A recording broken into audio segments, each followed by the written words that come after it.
Hello and thanks for joining us on Chicago Tonight. I'm Brandis Friedman. Paris Schutz has the evening off. Here's what we're looking at. Questions remain about the shooting at a recent White Sox game, what we know and don't know about the strange incident. We cannot do it alone. It requires all of us. Our Spotlight Politics team on a push to expand work permits for migrants. New school year, new technology, how schools are handling ChatGPT. The idea behind this project is that it just creates a greater appreciation for our veterans. And a new portrait series at Chicago's airports honors local veterans. And now to some of today's top stories. Local lawmakers turned out in force to press the federal government to grant migrants authorization to work. Governor J.B. Pritzker and Mayor Brandon Johnson were joined by Senator Dick Durbin, members of Congress, alder people, and other stakeholders today. They pushed President Joe Biden to use his legal authority to expand and streamline work authorizations for legal asylum seekers to help address the labor shortage. If after these many months, asylum seekers still are not being given permission by the federal government to support themselves with the plethora of available jobs, well, frankly, this moves from a short-term humanitarian mission to a long-term crisis. These people are ready to help, and we should give them that chance. I join with the governor and the mayor and others who say to President Biden, give us the authority, and we will move forward to find jobs that will not take jobs away from Americans, but create a better America in the future. And we'll have more on this coming up in tonight's Spotlight Politics. American Airlines flight attendants vote overwhelmingly to authorize a strike.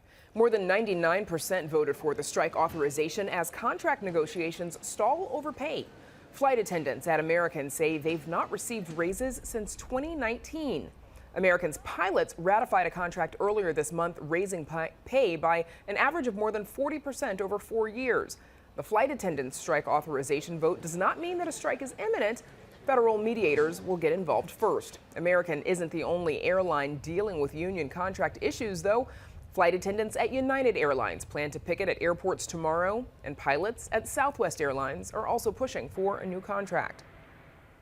Pete Buttigieg landed in his home state of Indiana today. The U.S. Transportation Secretary stopped at the Gary Chicago International Airport to tour and tout $6 million in infrastructure improvements to the airport.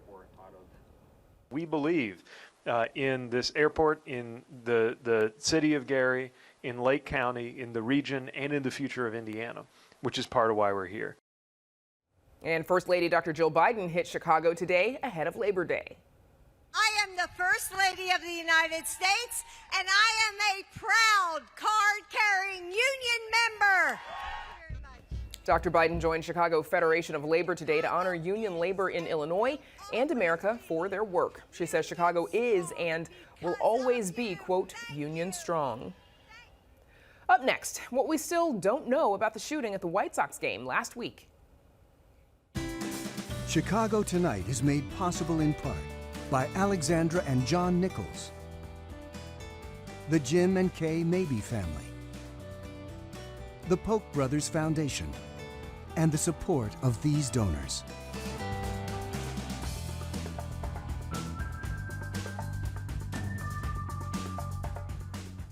The attorney representing one of the women shot at a recent White Sox game says his client's injuries were not from a self-inflicted gunshot. WTTW news reporter Matt Masterson has been following the bizarre incident and joins us now with more. So, Matt, the incident happened during Friday's game against the Oakland Athletics.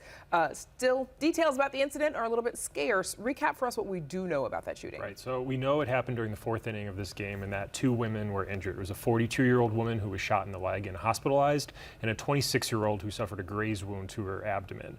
This happened during the game, which was completed as planned as a CPD investigation got underway. Interim Superintendent Fred Waller said that there had been a request to halt the game, but that they didn't have any information of an active shooter threat, and that as their investigation got underway, the game ended as was, so they didn't have time to end this prematurely while they were investigating. So the attorney for one of the victims, a 42-year-old season ticket holder and FOID card holder, says her wounds were not self-inflicted. What evidence is the attorney pointing to? Her attorney put out a statement today that they've reviewed photographic evidence and x-ray evidence of her injuries, and that they've cross-checked this information with firearms experts, with medical experts, and they've said they've come to the conclusion that this was not self-inflicted. This wasn't the result of a accidental discharge of a firearm that was on her body or on her person as this happened. This statement, of course, is coming from an attorney representing this woman. The CPD hasn't made any sort of public determination that this is or is not the case yet, but this is the first we've heard from one of the victims about whether or not they had a firearm on them, and that could have led to what happened here. A lot of changing stories about where the gunshots came from. Right. Any indication about that? So Waller had said earlier this week that they had just about ruled out that the shots had not come from outside the stadium, which makes sense. But there have been reports that the police leaders are reconsidering this, that they're taking another look at whether the bullets could have come from somewhere outside the stadium. But if they did come from inside the stadium, there are obviously metal detectors that fans have to go through to get to the game. So it's unclear how somebody could have snuck a firearm into the stadium. And again, the woman who is a FOID card holder is denying that she ever had a firearm on her at the game and that she had fired anything. And we know the second victim of the shooting, 26-year-old CPS teacher. What do we know about her condition? So it was a graze wound that she suffered to her abdomen. She declined medical attention. She didn't have to be hospitalized or anything like that. CPS confirmed that she is a teacher at a school in the city, and that they will be providing additional assistance to her and the school community where she works. Okay. Strange incident. I'll be looking out for answers there. Matt Masterson, thank you so much. Thanks, Brandis. And you can read Matt's full story on our website. That's WTTW.com/news.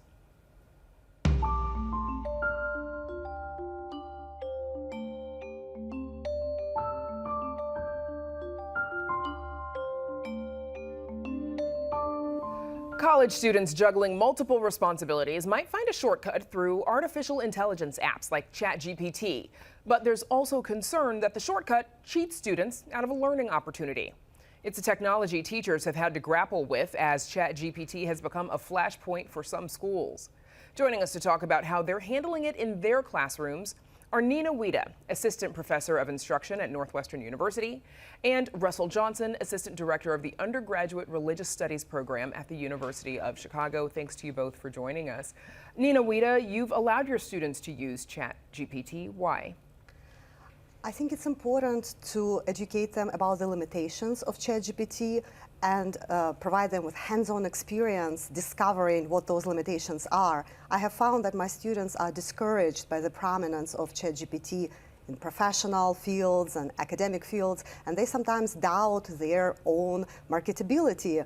So I find it encouraging to allow them to critique what ChatGPT produces compared to their own insights and walk away with a reaffirmed confidence that they still have things to contribute. How have they been using it? I design assignments where they request that ChatGPT creates a short essay, and then I provide them with a very detailed list of guidelines according to which they critique the essay. They critique it for insight, thoroughness, nuance, inclusivity, and a variety of other criteria. And then I ask them to grade the assignment. It's very interesting to read what students come up with, and I think they walk away encouraged and seeing that they still can outperform ChatGPT, even though it is, quite frankly, a powerful tool. It is. Russell Johnson, you wrote a column saying ChatGPT is causing a, quote, crisis in higher education. Is allowing ChatGPT the correct way to go about alleviating, students' schedules if they are using them because they've got so much to do? I mean, I don't think allowing ChatGPT is the best response to that problem, although I think that is a huge problem that we should be responding to, in part because what students are doing if they're using ChatGPT to write their papers, when it's not an assignment that involves ChatGPT, is they're shortcutting past the learning process that comes from writing itself. I mean, we assign students to write short papers, not because there's a shortage of essays in the world and we need more of them, but because the practice involved in formulating an interpretation, coming up with an argument, defending it, persuading someone who might not already agree with your position. That's the kind of work that students will need to do for the rest of their lives, even if they're not writing, 5-page papers. Do you have a classroom policy on it? Like, write this paper and don't use ChatGPT? I tell them not to do it, but for me, I try and not so much threaten punishment about it as humanize the process. Like, let them know that here's why we're doing this assignment. Here's why I think it matters, why I'm holding you accountable to complete this, why I think it's valuable, and also humanize it in the sense of reminding them that I have to grade these things. And so I'm going to be spending a half hour of my life trying to give you constructive feedback on something that you wrote because I want you to be able to think about these issues more clearly. And so if that's something that's written by an algorithm, now you're wasting my time, and that's something that students don't necessarily always recognize about the writing process. Well, and we spend a lot of time talking about the cost of higher ed as well, and if you are paying to be at a school to learn, then ChatGPT, you're cheating yourself out of, like you said, that learning opportunity. Nina, how do you think it can be useful to learn, but not plagiarizing? It is tempting to use ChatGPT as a shortcut. I understand that our students are overbooked, they are so ambitious, they pursue so many things at the same time. It's important to be aware of it as an educator and redesign the way we teach in order to help students continue learning and avoid the temptation to take a shortcut and just use ChatGPT to create an assignment. I do a lot more things in class in real time. There is small group work. Students respond to each other's writing. I browse a variety of training sources to find techniques that allow me to help students learn even while there is this very easy shortcut available. Some teachers use ChatGPT themselves, right, to maybe create a prompt, or they could use it to create a prompt, and then kind of decide, is ChatGPT besting me on this one? Is it ever beneficial for you? I have attended a lot of training sessions where it's recommended as a way to alleviate the burden of extensive teaching. I personally do not enjoy using ChatGPT. I like writing. I spent many years learning to write well. I find it easier to write a good prompt myself, but I have played around with it. It is passable. I don't think it's better than my own prompts, but I can see the power of the tool. Russell, how do you think this technology will be used in the future? I think it's going to be used, so what it's very good at is results. And sometimes it can come up with writing that is, it doesn't have to be necessarily particularly creative or particularly original. So I get emails, saying, hey, come to llbean.com and check out our new fall fashions. And that's not the sort of email that a human being needs to keep writing every week. Those sorts of things, the results, they're already there. You just need to convey the information as clearly as possible. Where it's going to fall short, among its other limitations, is when the process matters. So, writing a poem, writing an argument, something like that, where the process of figuring out what you think, what you believe, and making that clear, that's something that ChatGPT can't replace, but it already is, for instance, in computer programming, helping people get to the results quicker when that's all that they're interested in, and that's fine. We've got about 20 seconds left. Nina, what do you think the future of ChatGPT use will be? It will become a household item, just like Googling or a calculator. Oh, wow. Okay, she said it here first, and you're probably right. We've got to leave it there. Nina Wida and Russell Johnson, thanks to you both for joining us. Up next, the fight over work authorization for migrants. Our Spotlight Politics team on that and more right after this.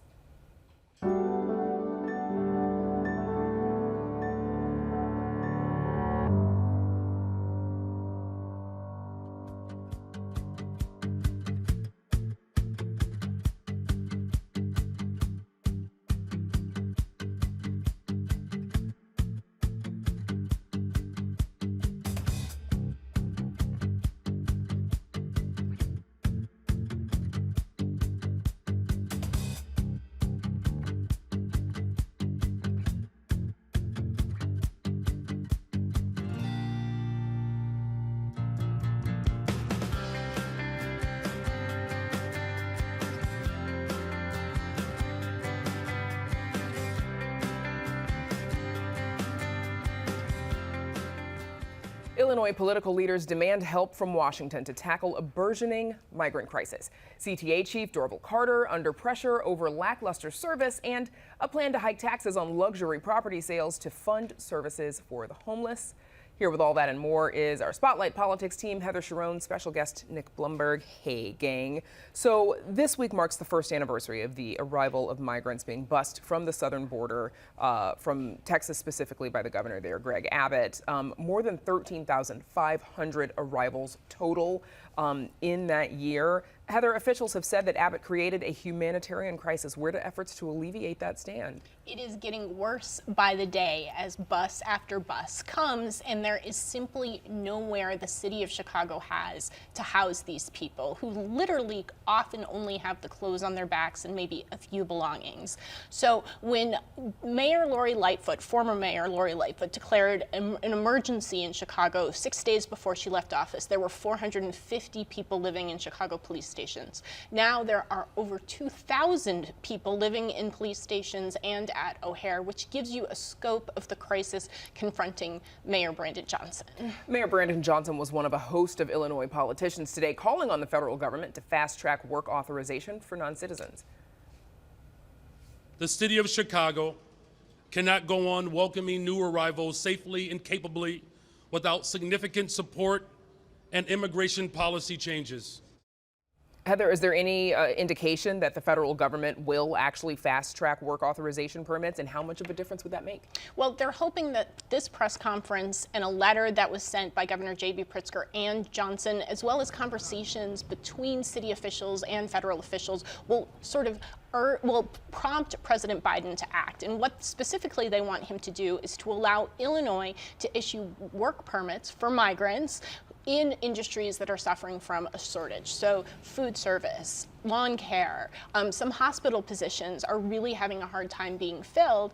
And with that change, which the president can authorize, they could fill those positions. And that would enable people living in shelters to maybe get an apartment and sort of move on in their journey towards a new life in America. Whether the president will do that is very much an open question. He, of course, is running for re-election. And I think one of the issues here is that, you know, a year on in this crisis, there's been a lot of frustration from advocates for these asylum seekers that I don't even know if we can use the word fast track. This is something that is no longer a brand new crisis that the city and that many other, you know, places around the U.S. are dealing with. So there's a lot of hunger for this necessary action at the federal level to create these work authorizations.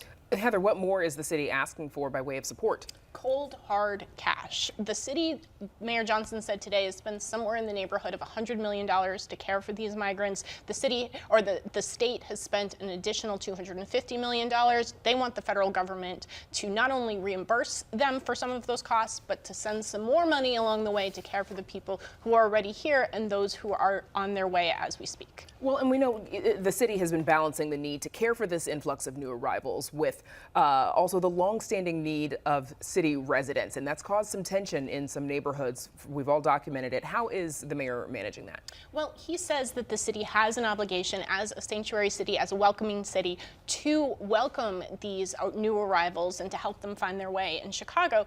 But the fact of the matter is, if you talk to somebody like Alderwoman Jeanette Taylor in the 20th Ward, she will tell you that the shelter that they opened in Woodlawn has become a nuisance and that it is a magnet for crime and other undesirable elements in the community, which is only sort of exacerbating that tension between Black residents who see hundreds of migrants living in a school that they were essentially forced out of 10 years ago, and that's become sort of, it's pulling down their neighborhood. It's a tough situation. And a lot of folks are asking, you know, there's been this drastic expansion in the number of shelter beds that the city of Chicago has, when we have for years seen, you know, tent encampments under overpasses in public parks. So I think a lot of folks are asking, where was this urgent action to create more shelter beds before this crisis of the asylum seekers arriving? And still no easy answers. Let's pivot to CTA before we run out of time. CTA Chief Dorval Carter touting improvements and new hires at a board meeting yesterday, but he also acknowledged challenges.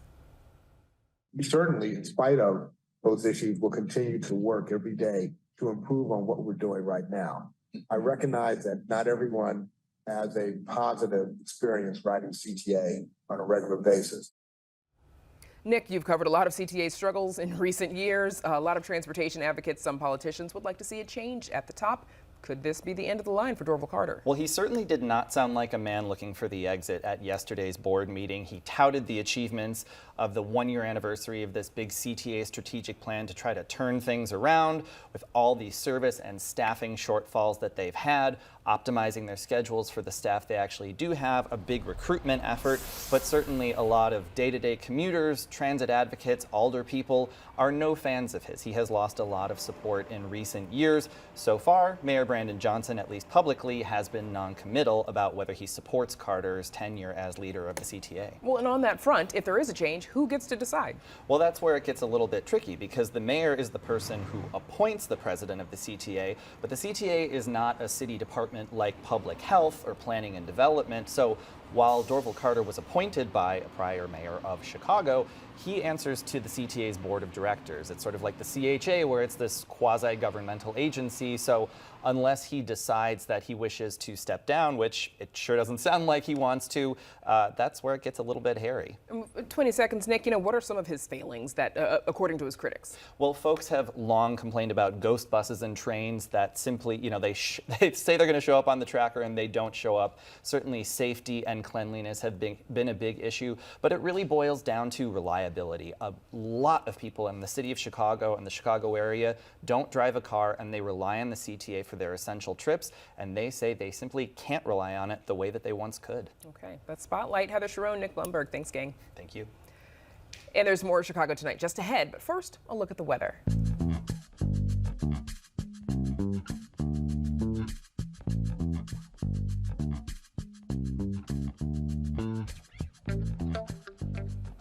Between getting through security, changing gates, and chasing kids, airports can be busy places. But you may want to build in a little more travel time the next time you visit O'Hare or Midway to enjoy an art exhibition. Arts correspondent Angel Edo has this story. So you're headed on your next getaway, and just as you turn to your gate at the airport, you're greeted by some of America's unsung heroes, our veterans. Those things bring back memories. Sad memories. I still remember them all these years. Then to be picked to go to O'Hare was a great honor. Featured on a wall of portraits are two local veterans, 101-year-old World War II veteran Migrant Crisis and Korean War veteran Richard Nelson. They talk about us as the veterans of the Second World War and the Korean War and the other one, but he has more than just service. You ought to look at the awards and plaques. These images were captured by photographer Thomas Sanders. He's made it his life mission to share the stories of veterans across the country. I think everyone in the United States is somehow connected or related to a veteran. What's really interesting about this project is sometimes some of these veterans have never even told these stories to their kids. It's in partnership with Belmont Village Senior Living that Sanders connected with veterans like Petrakis and Nelson across the globe. I photographed Myron, and then we made this short 2-minute film on him, and it's still so tragic.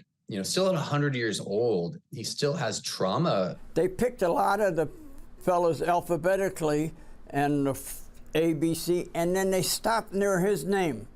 And they all went on the one ship, and then they continued on with the rest of it. He went on the ship behind it, and the ship in front of him sunk, got torpedoed, right? And he was saved by where he was in the alphabet, yeah. They hit a mine, and 31 of my buddies were lost. It wasn't until their partnership with the Chicago Department of Aviation that Sanders' portraits were able to be displayed at Midway and O'Hare airports. And that's what's so great about the exhibitions at Chicago Midway and O'Hare is that there's just people that are traveling and walking through the hallways, and here's real American living history that they can learn about American history. The biggest longevity tips I've learned is that you need a lot of sleep, you need exercise, and you need to socialize. And most people, I think a lot of people think that if you get dementia or Alzheimer's, It's genetic, but that's actually a very, very small percentage of individuals that get dementia or Alzheimer's. So there's a lot of things you can do in your own environment to age well.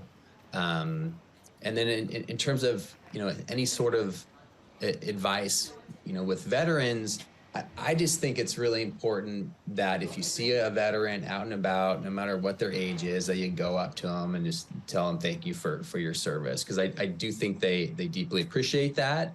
For Chicago Tonight, I'm Angel Ito. You can find the exhibition American Heroes, Portraits of Service at both Midway and O'Hare airports. And that's our show for this Wednesday night. Join us tomorrow night at 5:30 and 10. One-on-one with Chicago Public Schools CEO Pedro Martinez on the return to school. And another shelter for migrants opening at the Chicago Lakeshore Hotel. How residents nearby are responding. Now, for all of us here at Chicago Tonight, I'm Brandis Friedman. Thank you for watching. Stay healthy and safe, and have a good night.